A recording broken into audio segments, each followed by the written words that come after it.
channel YouTube Mas dan Ember. Dianggap galak dan pelit. Lamaran Umar bin Khattab ditolak dua wanita. Pada saat remaja, Umar bin Khattab adalah idaman kaum perempuan. Sebagai lelaki perkasa, juara gulat dan pacuan kuda, berdekatkan dengan Umar, syukur-syukur dinikahinya, menjadi impian mereka. Hanya saja, pada saat Islam datang dan Umar menjadi tokoh besar dalam mendakwahkan ajaran itu, perempuan justru kurang berminat dengan dirinya Umar. Dianggap terlalu galak, jarang senyum, dan pelit. Dari perkawinannya dengan Zainab putri Mazun, lahir Abdurrahman dan Hafsah. Dengan Kulsum putri Ali bin Abi Thalib, lahir Zaid yang lebih tua senior dan Ruqayyah. Dengan Kulsum binti Jarul bin Malik, lahir Zaid yang lebih muda junior dan Ubaidillah. Islam telah memisahkan Umar dengan Kulsum putri Jarul. Ia kawin lagi dengan Jamilah binti Sabit bin Abi Alaflah. Maka lahir Asim. Nama Jamilah yang tadinya Asia oleh Nabi diganti. Sebenarnya engkau Jamilah, kata Nabi. Perkawinannya dengan Ummu Hakam putri Al-Haris bin Hisham bin Al-Mughirah melahirkan Fatimah. Dari perkawinannya dengan Atikah binti Zaid bin Amr lahir Iyad, Luhayah, hamba sahaya ibu Abdurrahman, anaknya yang menengah, dari Fukaihah yang juga hamba sahaya, yang telah melahirkan Zaid, anaknya yang bungsu. Kalangan sejarawan masih berbeda pendapat mengenai nama ibu Abdul Junior. Ibunya juga seorang hamba sahaya. Kalangan sejarawan masih berbeda pendapat mengenai nama ibunya itu.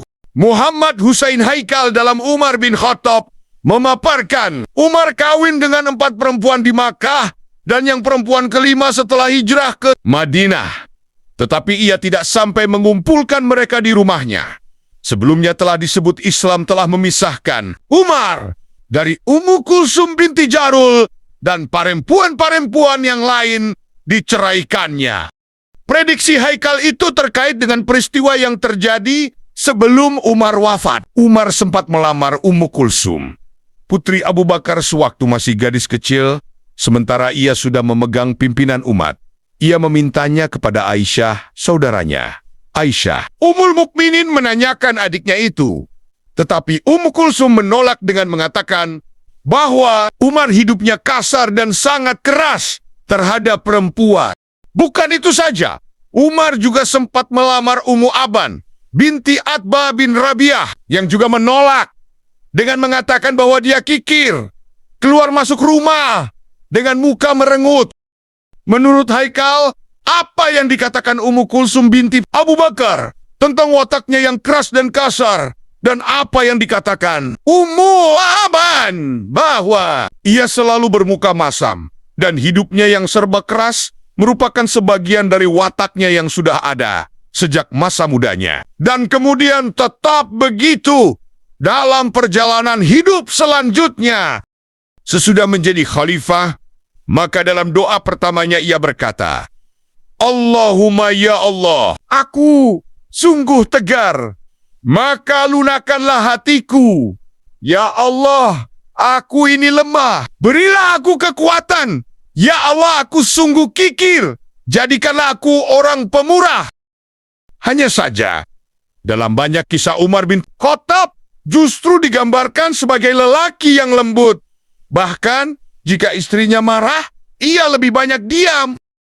Al-Kisah diriwayatkan, suatu hari seorang laki-laki berjalan tergesa-gesa menuju kediaman Khalifah Umar bin Khattab. Ia ingin mengadu pada Khalifah. Tak tahan dengan segala protes, keluh kesah, dan sumpah serapah keluar dari mulut istrinya. Begitu sampai di depan rumah sang Khalifah, laki-laki itu tertegun. Dari dalam rumah terdengar juga istri Umar yang mirip istrinya, marah-marah, protes ini dan itu. Bahkan, bisa jadi cerewetnya melebihi istri yang akan diadukannya pada Umar. Tapi, tak sepatah kata pun terdengar keluhan dari mulut sang khalifah. Umar diam saja. Ia bahkan dengan hikmat dan kesabaran mendengarkan istrinya yang sedang berkote-kota dengan gundah itu. Akhir cerita, lelaki itu mengurungkan niatnya, batal melaporkan istrinya pada Umar. Namun, kisah tak sampai berhenti di situ. saat ia tak sengaja bertemu dengan sang khalifah di serambi masjid.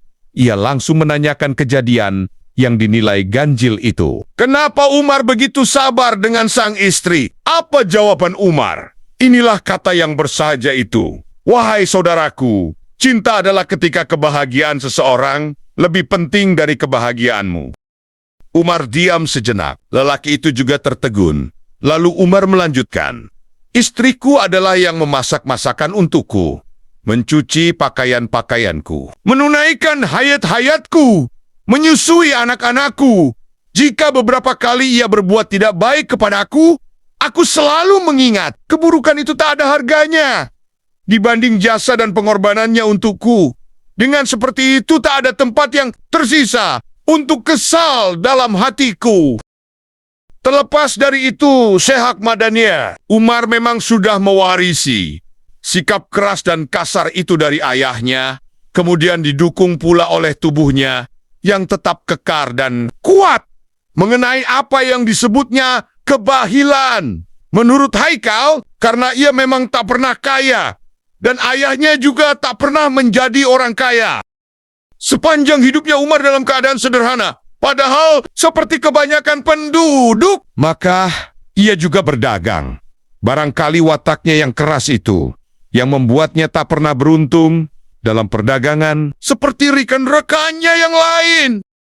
Dengan watak kerasnya dalam perdagangan, ia tak pernah dapat mengeluarkan air dari batu. Tak pernah ia dapat mengubah tanah menjadi emas. Demikian ungkapan masyarakatnya sendiri, kaum Quraisy.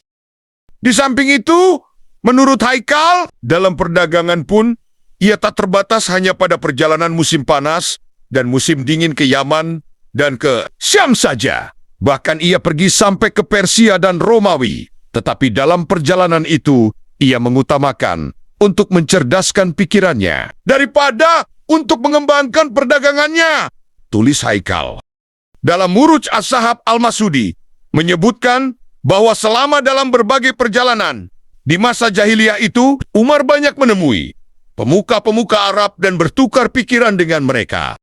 Kemungkinan besar segala yang sudah dilakukannya dalam kapasitasnya sebagai utusan dari pihak Quraisy dan luasnya pengetahuannya mengenai silsilah orang-orang Arab dan cerita-cerita rakyat masyarakat Arab serta apa yang diketahuinya dari buku-buku yang dibacanya masa itu.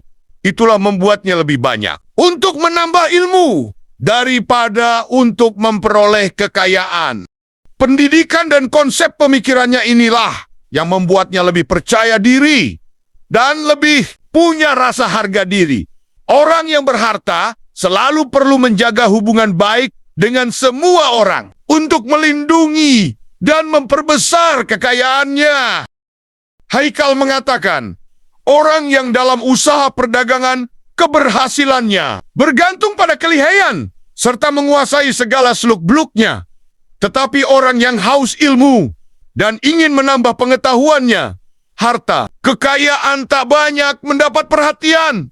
Sebab orang yang sudah keranjingan harta cenderung tidak memperhatikan ilmu dan lebih banyak menggantungkan diri pada masalah-masalah dunia dan tunduk pada yang lebih menguasainya.